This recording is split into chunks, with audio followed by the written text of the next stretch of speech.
Olá a todos, vamos iniciar mais um vídeo em nosso canal aqui da Igreja Luterana de Interlagos. Quero conduzi-los ao nosso último vídeo sobre o Catecismo Maior, aqui na nossa série Confissões Luteranas para hoje.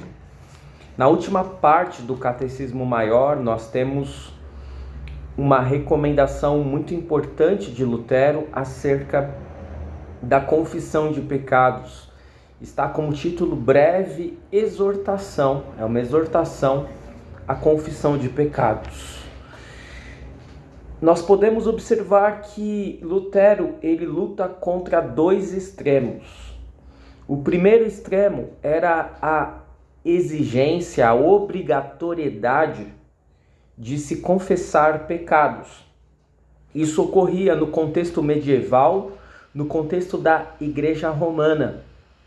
Isso não mais acontece, de modo geral, no nosso mundo atual, obviamente.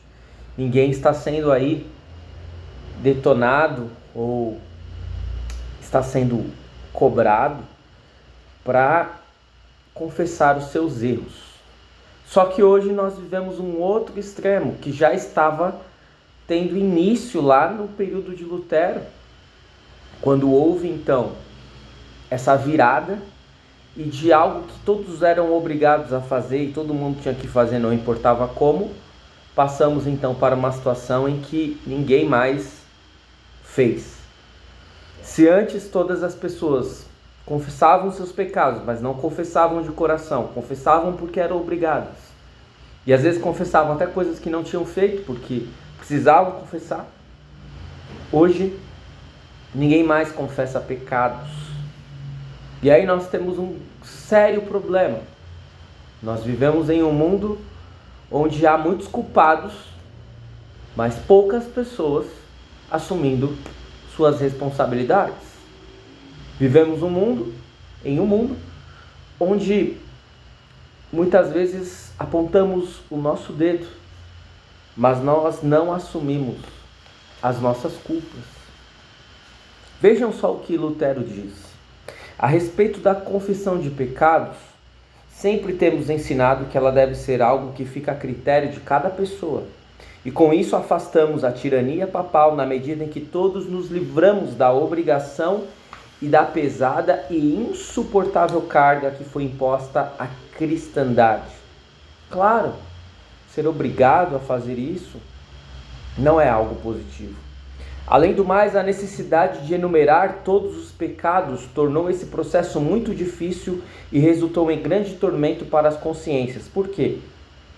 Você não apenas tinha que confessar os seus pecados, mas como tinha que confessar todos os pecados que havia cometido. E isso causava terríveis terrores de consciência nas pessoas. Ela foi utilizada para que as pessoas ficassem com medo e sentissem os horrores do inferno. E este não pode ser o propósito da confissão de pecados. Por isso, nessa nova situação que começa com a reforma, nos foi dada 3 coisas, diz Lutero.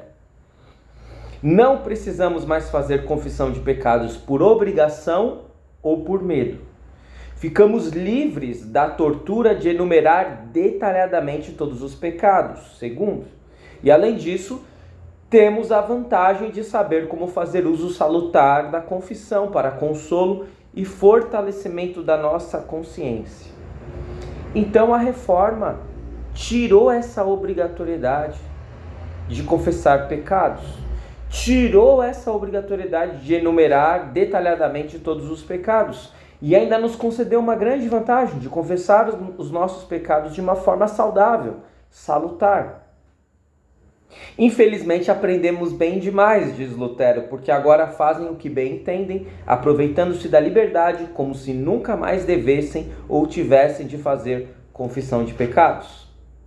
Se lá no século XVI estávamos vivendo já dessa forma, imaginem hoje. Então o que Lutero vai propor? Vamos lá. Em primeiro lugar, gosto de dizer que além da confissão de que estamos tratando agora, existem ainda 2 outras confissões, que a gente poderia mais apropriadamente denominar de confissão de pecados comum a todos os cristãos. Trata-se da confissão de pecados que se faz apenas diante de Deus ou apenas diante do próximo. Então ele vai fazer uma separação. Nós podemos confessar os nossos pecados diante de Deus, nós podemos confessar os nossos pecados diante do próximo. E essa diante do próximo está incluída no Pai Nosso, quando dizemos: perdoa a nossa culpa, assim como nós perdoamos os que são culpados em relação a nós, aqui na tradução que Lutero colocou. Acontece que somos todos culpados uns em relação aos outros, por isso devemos e podemos fazer confissão pública de nossos pecados entre nós, e ninguém precisa ficar com medo de ninguém.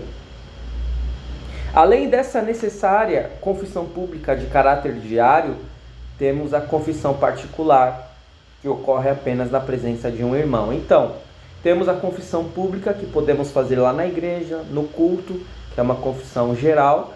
Temos uma confissão que podemos fazer diante de um irmão. E essa confissão se destina a situações em que alguma coisa nos preocupa ou nos atormenta. Quando algo nos acontece sem que encontremos o devido sossego, sentindo que a nossa fé não é forte o suficiente, podemos confessar isso a um irmão, buscando orientação, consolo e apoio, sempre e quantas vezes quisermos. E aí então ele vai entrar em alguns detalhes sobre a confissão. Lembre-se de que a confissão consiste em duas partes. A primeira é obra e ação nossa, ou seja, vamos lá e nos confessamos a Deus. Vamos lá e nos confessamos ao próximo. A outra parte já não nos convém, já não é nossa parte. Pertence a Deus. Ele nos perdoa. Ou o nosso próximo declara: os seus pecados estão perdoados. E ele vai dizer que houve um grande problema no passado, pois se enfatizava apenas a primeira parte, ou seja, aquilo que nós fazíamos, deixando de lado o mais importante, que é a absolvição dos pecados dada por Deus. E assim transformaram a preciosa confissão não apenas em algo inútil, mas também em algo difícil e amargo, com um evidente dano e prejuízo para a alma. Você não deve ir para a confissão para dizer o quão justo ou mal você é. E aí vai vir agora o propósito da confissão. Isso todo mundo já sabe, todos nós somos pecadores. Se você é cristão, isso eu já sei, diz Lutero. Se não é, isso ficará ainda mais evidente por suas ações. Mas a confissão é necessária pelo seguinte: para que você possa lamentar a sua miséria e receber ajuda, ficando de coração alegre e de consciência tranquila. Por quê? Porque você vai receber o perdão. Porque vai ser declarado que os seus pecados estão perdoados.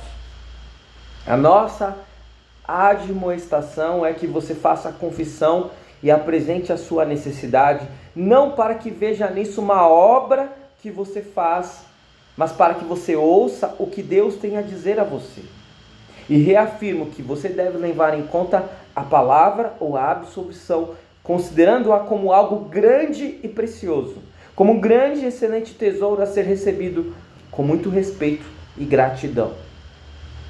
Nós, porém, não dizemos que o objetivo da confissão é mostrar a nossa sujeira ou permitir que, como num espelho, contemplemos o nosso pecado. Pelo contrário, o nosso conselho é este: se você é pobre e miserável, então venha à confissão e faça uso deste remédio salutar. Ora, se você é cristão, você é pecador. Se você é pecador, você precisa confessar os seus pecados. Se você estiver verdadeiramente arrependido e confessou os seus pecados, você receberá aquilo que nós mais precisamos: o perdão.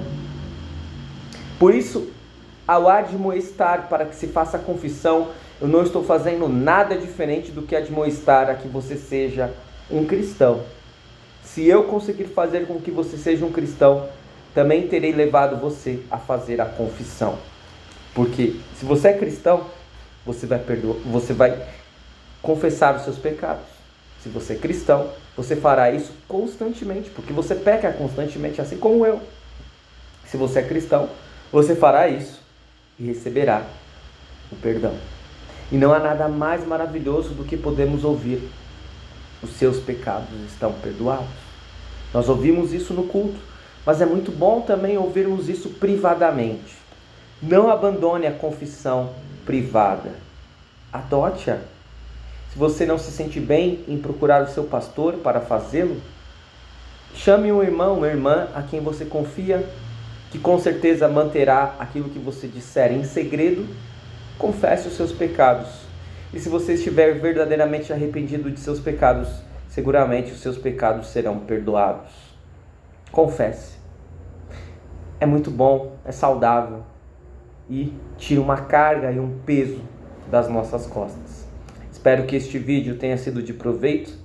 Continue seguindo o nosso canal, curta, comente, compartilhe e até o nosso próximo vídeo.